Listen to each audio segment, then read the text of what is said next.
Friends, आज मैं आपसे डिस्कस करूंगा सिनोनिम्स। मैं ऑलरेडी इस पे एक वीडियो बना चुका हूँ सिनोनिम्स के बारे में। आप चाहें तो वो देख सकते हैं प्लेलिस्ट में जाके। मैं वो सारे वर्ड्स भी कवर कर दूंगा जो मैंने प्रीवियस वीडियो में बताए थे, और इसके साथ ही मैं वन वर्ड्स भी आपको इसी वीडियो में बता दूंगा। इन वर्ड्स के वन वर्ड्स जैसे डेफिनेशन कैसे आती है, जैसे इस प्रकार आती है डेफिनेशन। वैक्स्ड वर्ड होगा, ये तो आपको आंसर देना पड़ेगा। क्वेश्चन किस प्रकार आएगा, ट्रबल्ड परसिस्टेंटली स्पेशली विद पेटी अनॉइसेस। ये आपको वहाँ पे जो है सेंटेंस दे दिया जाएगा, फिर आपको वन वर्ड पूछेंगे तो आपको वहाँ पे सही वन वर्ड लगाना होगा। तो जैसे इस जो पूरे सेंटेंस है इसका वन वर्ड हो जाएगा वैक्स्ड। तो मेरा उद्देश्य ये है कि इस वीडियो के माध्यम से मैं आपको सिनोनिम्स प्लस वन वर्ड दोनों एक साथ करा दूं, ताकि आपकी एक कॉम्प्रिहेंसिव जो है पढ़ाई हो जाए। ठीक है, तो चलिए स्टार्ट करते हैं विद द फर्स्ट सिनोनिम। ये सारे सिनोनिम बहुत ज़्यादा पूछे गए हैं और आईबीपीएस के फेवरेट हैं, इसलिए मैंने इन्हीं सिनोनिम्स को कलेक्ट किया जो बार बार पूछे गए हैं, और आईबीपीएस ने बार बार विभिन्न एग्जामिनेशंस में इनको रिपीट किया है, रिपीटेडली पूछा है। तो मैंने उन्हीं का जो है कलेक्ट करके यहाँ पे आपके सामने शो किया है। तो चलिए स्टार्ट करते हैं विद द फर्स्ट सिनोनिम। और यहाँ पे आपको दिख रहा होगा फर्स्ट है वैक्स्ड। तो वैक्स्ड का मतलब क्या होता है, तो देखिए वैक्स्ड का मतलब वैसे होता है अनोइंग। अनोइंग मतलब परेशान होना। ठीक है, और अगर वैक्स का एक दूसरा मतलब देखें तो उसका मतलब होता है डिस्प्यूटेबल। डिस्प्यूटेबल मतलब विवादास्पद। तो वैक्स के दो मतलब होते हैं, अनोइंग और डिस्प्यूटेबल। यहाँ पे देखो डिस्प्यूटेबल कुछ है नहीं, तो यहाँ पे अनोइंग आपको लगाना है, तो इसका सही उत्तर हो जाएगा अनोइंग। मैं साथ ही जो अदर वर्ड्स है उनके भी आपको स्पेलिंग मतलब इसकी मीनिंग बताते चलूंगा। तो रिकरिंग मतलब होता है एक पीरियड के बाद आते रहना, मतलब एक साइकिल के बाद वापस रिपीट होना। जैसे भारत में मॉनसून आता है, हर साल भारत में मॉनसून आता है, 4 स्टेजेज आती हैं, तो एक साइकिल होती है जो रिपीट होती है, तो उसको रिकरिंग बोलते हैं। इसको इंग्लिश में बोलेंगे रिटर्निंग एट इंटरवल्स। ठीक है, रिटर्निंग एट इंटरवल्स। अनरिजोल्वेबल। अनरिजोल्वेबल का मतलब होता है अनिर्णित, जिसका कोई निर्णय ना निकला हो। ठीक है, तो सी का मतलब हो जाएगा अनिर्णित। कॉम्प्लेक्स मतलब जटिल होता है, मतलब बहुत ही एक कंपाउंड कोई चीज है, तो उसको कॉम्प्लेक्स बोलेंगे। डेंजरस मतलब होता है खतरनाक। ठीक है, तो इसका जो आपके सही आंसर हो जाएगा वो आपका हो जाएगा ए, अनोइंग। तो वैक्स्ड का सही आंसर हो जाएगा अनोइंग। सेकंड पे हम आते हैं इवॉल्व। इवॉल्व मतलब होता है विकसित होना। कोई चीज इवॉल्व हो गई, जैसे हम ह्यूमन बीइंग्स हैं जो विकसित हुए हैं। जो हम पहले होमोसेपियंस थे, फिर हम विकसित होकर ह्यूमन बीइंग्स बने, तो उसको बोलते हैं इवॉल्व का मतलब होता है विकसित होना। तो यहाँ पे इवॉल्व का सबसे सही जो आंसर होगा वो होगा, मतलब सिनोनिम होगा डेवलप।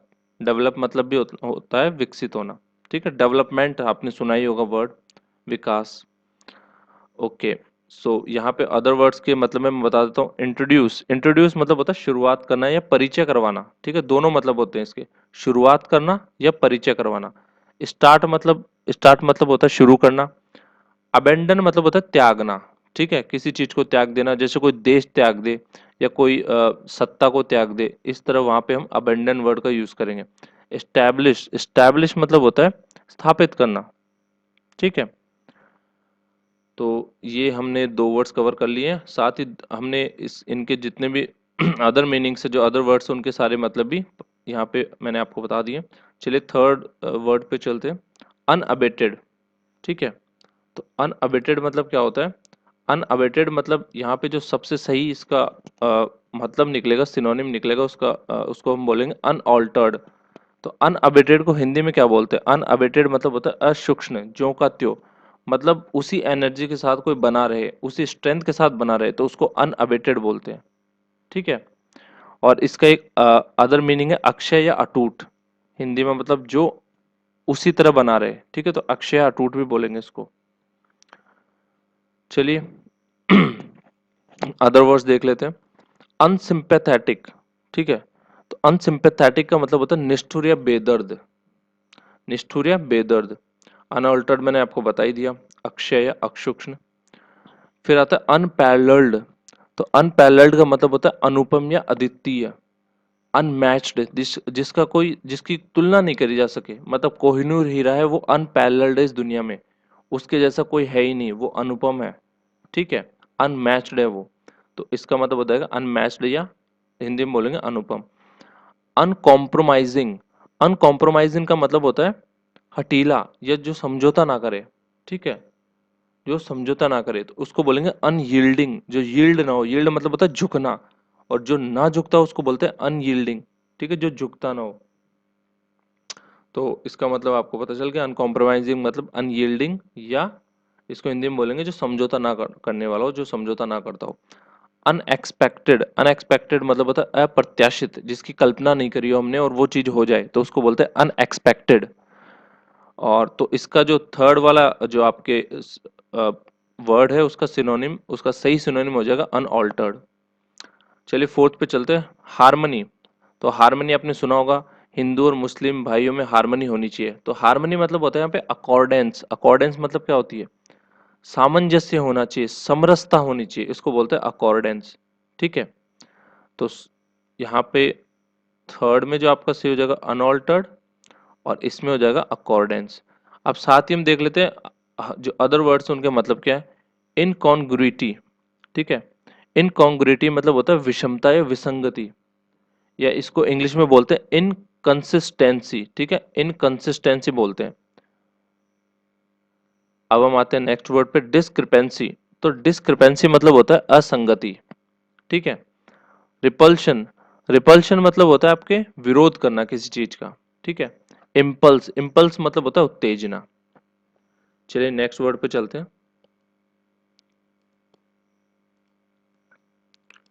एंट्रेंस। ठीक है, तो एंट्रेंस मतलब होता है किसी चीज में प्रवेश करना।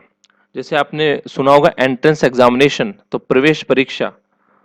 तो जैसे आपने सुना होगा जो यूनिवर्सिटी होती है उसकी भी एंट्रेंस एग्जामिनेशन लगती है, आईआईटी, जेई, नीट, तो वहां पे हम क्या वर्ड करते हैं, एंट्रेंस एग्जामिनेशन। तो एंट्रेंस मतलब होता है प्रवेश। तो इसका जो सही सिनोनिम होगा यहाँ पे वो होगा एक्सेशन। एक्सेशन मतलब भी होता है प्रवेश। ठीक है, तो इसके अलावा जो ये अदर वर्ड्स हैं उनके क्या मीनिंग है। एग्रेस का मतलब होता है एग्जिट। ठीक है, एग्रेस मतलब एग्जिट। ससिंट, ससिंट मतलब होता है संक्षिप्त, संक्षिप्त या एब्रिविएटेड। तो ससिंट मतलब संक्षिप्त, एग्रेस मतलब एग्जिट। प्रिजम्पशन, प्रिजम्पशन मतलब होता है अनुमान या परिकल्पना। ठीक है, अनुमान या परिकल्पना, ये होते हैं प्रिजम्पशन। एक्विस से, एक्विस से का मतलब होता है यहाँ पे, आप बताइए यहाँ पे, मैं आपको टाइम देता हूँ थोड़ा सा। एक्विस से, ये बहुत इंपॉर्टेंट वर्ड है। तो एक्विसे का यहाँ पे मतलब हो जाएगा एग्री करना। ठीक है, संतुष्ट होना या एग्री करना, इसको बोलेंगे एक्विस से। ठीक है, अब नेक्स्ट वर्ड पे हम आते हैं, एडजस्टेंट। ठीक है, तो एडजस्टेंट का यहाँ पे क्या मतलब होगा, एडजस्टेंट का यहाँ पे मतलब होगा जो एडजॉइनिंग है। ठीक है, एडजॉइनिंग है जो, तो एडजस्टेंट का मतलब हो जाएगा एडजॉइनिंग। तो यहाँ पे इसका सही आंसर हो जाएगा एडजॉइनिंग। अपेंड मतलब, अपेंड मतलब होता है कोई भी चीज अटैच करना। ठीक है, अपेंड मतलब कोई भी चीज अटैच करना। और अपेंड को हिंदी में क्या बोलेंगे, इसको बोलेंगे संलग्न करना। ठीक है, संलग्न करना। अब हम आते हैं नेक्स्ट वर्ड पे, ब्लीक। ठीक है, तो ब्लीक में क्या है, तो देखो ब्लीक में क्या क्या है, impolite, inconsiderate, dismal, general, deformed. तो यहाँ पे क्या आएगा ब्लीक का मतलब, तो ब्लीक का मतलब होता है बहुत ही बुरी स्थिति होना। ठीक है, देखो ब्लीक के दो मतलब है वैसे तो। ब्लीक एक एडजेक्टिव है, तो अगर आप इसकी एडजेक्टिव मीनिंग को देखेंगे ना, तो ब्लीक मतलब एक तो होता है कि बहुत ही डल सा माहौल होना, मतलब कोल्ड माहौल होना, डल सा माहौल होना, तो उसको भी ब्लीक बोलते हैं। एक ब्लीक का मतलब आपका होता है कि बहुत ही बुरे हालात या अंधकार में परिस्थिति, वहां भी ब्लीक यूज करते हैं। तो यहाँ पे जो सही, इसका सही आंसर हो जाएगा वो हो जाएगा आपका डिसमल। डिसमल मतलब बहुत ही बुरी हालत होना। ठीक है, तो ब्लीक का मतलब हो जाएगा डिसमल। अब हम चलते हैं टेंथ पे। सो टेंथ जो वर्ड है हमारे सामने वो है कैलकुलेट करना। तो कैलकुलेट को क्या बोलेंगे, कंप्यूट करना। ठीक है, कैलकुलेट यानी कंप्यूट। तो जो टेंथ क्वेश्चन है उसका सही उत्तर हो जाएगा ए, यानी कंप्यूट। कैंडिड, तो कैंडिड क्या होता है, सोचिए जरा। कैंडिड बहुत ही एक अच्छा वर्ड है और काफी बार आपने सुना भी होगा, इजी वर्ड है। कैंडिड वो पर्सन होता है जो स्पष्टवादी होता है। ठीक है, स्पष्टवादी, जो बिल्कुल सीधी स्पष्ट बात करता है, उसको हम बोलते हैं कैंडिड। तो बताइए कैंडिड में आपको यहाँ पे क्या ऑप्शन सही है, कैंडिड का सबसे सही सिनोनिम कौन सा बनेगा?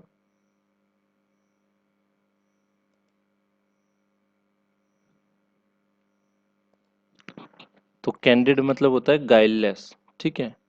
तो यहाँ पे जो इसका सही उत्तर हो जाएगा वो हो जाएगा डी। फिर हम आते हैं ट्वेल्थ पे। ट्वेल्थ वर्ड क्या है? कॉन्वोक। तो कॉन्वोक को हिंदी में बोलते हैं सभा बुलाना, ठीक है। लोगों को बुलाना, आह्वान करना और लोगों को एक जगह इकट्ठा करना, तो वहाँ पे कॉन्वोक वर्ड का यूज़ करते हैं हम। तो यहाँ पे सबसे जो सही इसका सिनोनिम है वो है आपका कन्वीन। देखिए अपील भी कई लोग बोल सकते हैं, लेकिन यहाँ पे जो कन्वीन है इसका मतलब होता है सभा बुलाना। तो इसका जो सबसे सटीक सिनोनिम हम बोलेंगे कन्वीन को, ठीक है। अब हम आते हैं नेक्स्ट क्वेश्चन पे। 13। इम्पोस्टर, इजी है ये, तो हार्ड नहीं है। इम्पोस्टर मतलब होता है डिसेप्शन, ठीक है, धोखा देना एक तरह से, छलावा। तो यहाँ पे डिसेप्शन इसका सही उत्तर हो जाएगा। इम्पोस्टर को हम बोलते हैं ढोंगी या पाखंडी, ठीक है। तो इम्पोस्टर का यहाँ पे जो सही सिनोनिम है वो होगा डिसेप्शन। अब हम आते हैं नेक्स्ट पे। तो यहाँ पे पार्ले। तो पार्ले मतलब क्या होता है? देखो पार्ले मतलब होता है बातचीत करना किसी से। तो यहाँ पे सबसे सही जो इसका मीनिंग होगा होगा डिस्कशन। तो इसका सिनोनिम हो जाएगा डिस्कशन। अब हम आते हैं नेक्स्ट पे, डेरेलिक्शन, ठीक है। तो डेरेलिक्शन का मतलब होता है अ, अपने कर्तव्य का त्याग त्याग कर देना, ठीक है। कोई अपनी ड्यूटीज से भाग ले, कोई अपनी ड्यूटीज फॉलो ना करे, तो उसको बोलते हैं डेरेलिक्शन कर रहा है अपनी ड्यूटीज से। तो उसको इंग्लिश में क्या बोलेंगे? Neglect of duty. तो 15 का जो सही उत्तर हो जाएगा वो हो जाएगा सी, नेग्लेक्ट ऑफ ड्यूटी, इसको बोलते हैं डेरेलिक्शन। अब हम आते हैं जेनेसिस। तो जेनेसिस का मतलब होता है किसी भी चीज की बिगिनिंग होना, ठीक है। तो 16वें वर्ड का सही उत्तर हो जाएगा बिगिनिंग, किसी भी चीज की बिगिनिंग होना उसको बोलते हैं जेनेसिस। अब हम आते हैं 17 वाला जो वर्ड है एक्सेस। एक्सेस मतलब ये तो बहुत इजी वर्ड है। एक्सेस मतलब किसी भी चीज का एक्सेस होना, मतलब आपके पास उस चीज की बहुतायत है, मतलब बहुत ज्यादा मात्रा है। तो एक्सेस मतलब होता है सरप्लस होना, ठीक है। फिकल, फिकल वर्ड का मतलब होता है बहुत ही ज्यादा चंचल। कोई इंसान है, जैसे मन के बारे में बोला गया, वो काफी चंचल है। तो इसका जो सही इंग्लिश सिनोनिम होगा वो होगा कैप्रीशियस, ठीक है, यानी चंचलता, जिसका कुछ पता नहीं हो आज क्या अभी क्या कर रहा है और बाद में कुछ करने लग जाए। बच्चे होते हैं अभी खेल रहे होते हैं फिर कभी पढ़ने लग जाते हैं, तो वहां पे हम कैप्रीशियस वर्ड का यूज करते हैं, ठीक है, जो चंचल हो। अब हम आते हैं नेक्स्ट वर्ड। तो नेक्स्ट वर्ड यहाँ पे जेनरस। तो जेनरस एक इजी वर्ड है। जेनरस मतलब होता है उदार, लिबरल। तो यहाँ पे इसका सही उत्तर हो जाएगा लिबरल। तो जेनरस का सही जो मतलब होगा वो होगा लिबरल या उदार। अब हम आते हैं नेक्स्ट क्वेश्चन पे, जो कि हमारा लास्ट क्वेश्चन है आज का। इसके बाद मैं आपको वन वर्ड वाले क्वेश्चन कराऊंगा। तो आज का हमारा लास्ट वर्ड है कुलिनरी। ये सिनोनिम्स का लास्ट सिनोनिम है आज, मतलब ये लास्ट सिनोनिम होगा। इसके बाद मैं वन वर्ड बताऊंगा इन्हीं वर्ड्स के, ठीक है। ओके, तो हम देख लेते हैं। कुलिनरी मतलब होता है जो किचन से संबंधित हो, ठीक है, पर्टेनिंग टू किचन, रसोई घर से संबंधित, ठीक है, तो उसको बोलते हैं कुलिनरी। तो चलिए अब स्टार्ट करते हैं वन वर्ड वाली सीरीज, जो इसी वीडियो के अंतर्गत स्टार्ट करनी है हमें। तो मैं सीधा आपको vocabulary.com वेबसाइट है, वहाँ पे मैंने एक प्लेलिस्ट बना रखी है और इसके अंदर मैंने इन सभी वर्ड्स को ऐड कर दिया है, जिससे क्या होगा, इनकी मीनिंग जो है इनके हाँ, इन्हीं वर्ड्स के मीनिंग आ गए हैं और ये हम एज अ वन वर्ड इसको पढ़ सकते हैं। तो ये इसका वर्ड है, ये इसकी मीनिंग है, मतलब एक सेंटेंस बना दिया गया है। और इस वर्ड और सेंटेंस को हमें दोनों चीज़ें पता होनी चाहिए। इस वर्ड का पूरा हमें प्रॉपर एक्सप्लेनेशन पता होनी चाहिए, इस वर्ड का मतलब क्या होता है, तभी हम वन वर्ड अच्छे से कर पाएंगे। तो देखिए पहला वर्ड आपको पता ही है, वैक्स्ड। तो वैक्स्ड को क्या बोलते हैं, इसका मतलब क्या होता है? ट्रबल्ड परसिस्टेंटली स्पेशली विद पेटी अनोइंसेस। मतलब जो छोटी छोटी चीजों पे परेशान हो जाता हो तो उसको बोलते हैं वैक्स्ड। तो वहां पे वन वर्ड कैसे आते हैं? आपको ये दे देगा sentence, troubled persistently specially with पेटी अनोइंसेस, ठीक है। तो इसका वन वर्ड बताइए, तो हमें बताना है वहां पे वैक्स्ड, इसका वन वर्ड हो जाएगा। अब हम आते हैं सेकंड, इवॉल्व। तो इंग्लिश में इसको क्या बोलते हैं? अंडरगो डेवलपमेंट, ठीक है, जिसका इवोल्यूशन हो रहा हो, जो डेवलपमेंट फेज में हो तो उसको इवॉल्व बोलेंगे। थर्ड है कंटिन्यूइंग एट फुल स्ट्रेंथ और इंटेंसिटी, मतलब जो पूरी क्षमता से कार्य कराओ, जो जिसकी शक्ति क्षीण ना हो, उसको बोलते हैं अनअबेटेड। तो जैसे लॉर्ड हनुमान है, उनकी शक्ति क्षीण नहीं होती, तो इसको हम बोलेंगे लॉर्ड हनुमान की जो शक्ति है वो अनअबेटेड है। इस तरह आप इसको याद रख सकते हैं। हार्मोनी, हार्मोनी मतलब समरसता, ठीक है, जो आपसी कोई वैर भाव ना हो और सामंजस्य हो आपस में, तो उसको बोल देंगे हार्मनी। तो यहाँ पे इंग्लिश में इसका क्या मीनिंग है, compatibility in opinion and action, ठीक है। नेक्स्ट है एंट्रांस, मतलब कहीं किसी कहीं भी प्रवेश करना, तो something that provides access to get in, ठीक है, तो उसको बोलेंगे एंट्रेंस।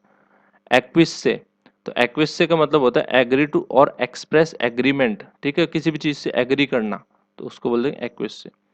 एडजेसेंट मतलब हैविंग ए कॉमन बाउंड्री और एज, मतलब सटा हुआ बिल्कुल, ठीक है, जैसे मान लीजिए दो मकान सटे हुए हैं तो उनको बोलेंगे एडजेसेंट हाउसेज, ठीक है। तो एडजेसेंट मतलब हैविंग ए कॉमन बाउंड्री और एज। अब हम आते हैं अपेंड, अपेंड मतलब होता है फिक्स और अटैच, मतलब संलग्न होना। अब हम आते हैं ब्लीक, ब्लीक मतलब होता है अनप्लीजेंटली कोल्ड एंड डैम्प। देखिए मैंने आपको दो वर्ड, दो मीनिंग बताए थे ब्लीक के, एक तो होता है निराशाजनक, ठीक है, एक यहाँ पे जो है ठंडा, कोई भी चीज ठंडी है काफी तो उसको भी ब्लीक बोलेंगे। तो अनप्लीजेंटली कोल्ड एंड डैम्प, अगर ये आपके सामने कोई सेंटेंस आ जाए तो उसका जो सही वन वर्ड होगा वो होगा ब्लीक। अब हम टेंथ पे आते हैं, मेक ए मैथमेटिकल कंप्यूटेशन, उसको बोलते हैं कैलकुलेट करना। 11 क्या बोल रहा है, openly straightforward and direct without secretiveness, मतलब जो बहुत ही सरल आदमी हो, कोई लाग लपेट के बातें ना करता हो, तो उसको कैंडिड पर्सन बोलते हैं। अब हम आते हैं 12th पे, कॉल टुगेदर मतलब बुलाना, सभा को बुलाना, तो उसको कॉन्वॉक बोलते हैं। 13 pretending to be another person, किसी दूसरे पर्सन की तरह मतलब भेष बदल लेते हैं ना, जो इम्पोस्टर, बहरूपिया, जिसको बहरूपिया बोलते हैं, या ढोंगी या पाखंडी, तो इम्पोस्टर बोलते हैं उसको, उसका वन वर्ड होगा इम्पोस्टर। और निगोशिएशन बिटवीन एनिमीज, मतलब दुश्मनों के बीच कोई निगोशिएशन हो जाए तो उसको क्या बोलेंगे, डिस्कशन या पार्ले, पार्ले मतलब होता है बातचीत।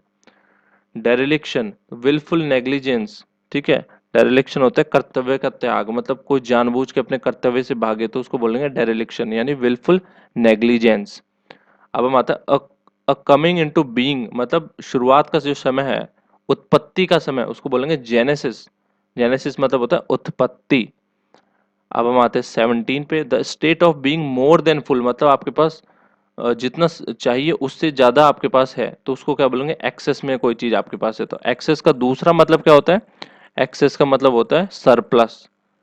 Liable to sudden unpredictable change, ठीक है, liable to sudden unpredictable change, इसको बोलते हैं फिकल। तो फिकल मतलब क्या होता है, चंचल, मतलब इसका कुछ पता नहीं अभी क्या कर रहा है और 2 सेकंड बाद कुछ और करने लग जाए, तो उसको बोलते हैं ये पर्सन चंचल है, मतलब बहुत ही ज्यादा अनप्रिडिक्टेबल है, कुछ भी कर सकता है, कोई रूटीन नहीं है, तो उसको बोलेंगे फिकल।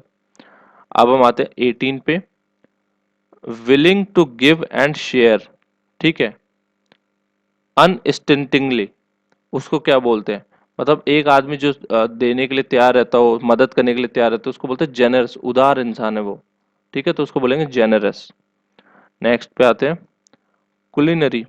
तो कुलिनरी, कुलिनरी मतलब होता है ऑफ और रिलेटिंग टू और यूज्ड इन कुकिंग, मतलब जो आपके रसोई घर में कुकिंग से रिलेटेड जो चीजें होती है उसको बोलते हैं कुलिनरी, इसको हिंदी में बोलते हैं पाक या रसोई से संबंधित।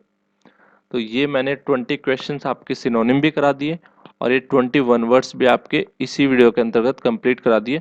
विद इन 20 मिनट्स मैंने आपको 40 चीज़ें करा दी, ठीक है। तो इसी, अगर आपको इसी तरह की और वीडियोस चाहिए तो मुझे बता देना कमेंट सेक्शन में, मैं इसी तरह की सिनोनिम्स की और वीडियो बना दूंगा और आपके ऑलमोस्ट सारे सिनोनिम कवर करवा दूंगा बिफोर द एग्जामिनेशन। तो अगर इस वीडियो को अच्छा सपोर्ट रहता है तो मैं इसको कंटिन्यू करूंगा, अदरवाइज मैं फिर जो है जीके की सीरीज कंटिन्यू करूंगा, क्योंकि काफ़ी लोग जीके की सीरीज के लिए डिमांड कर रहे हैं। If you want this series then please let me know, I will make another video of this synonym, most important synonym basically. So इसी के साथ इस वीडियो को समाप्त करता हूँ। जय हिंद, जय भारत, जय राजस्थान।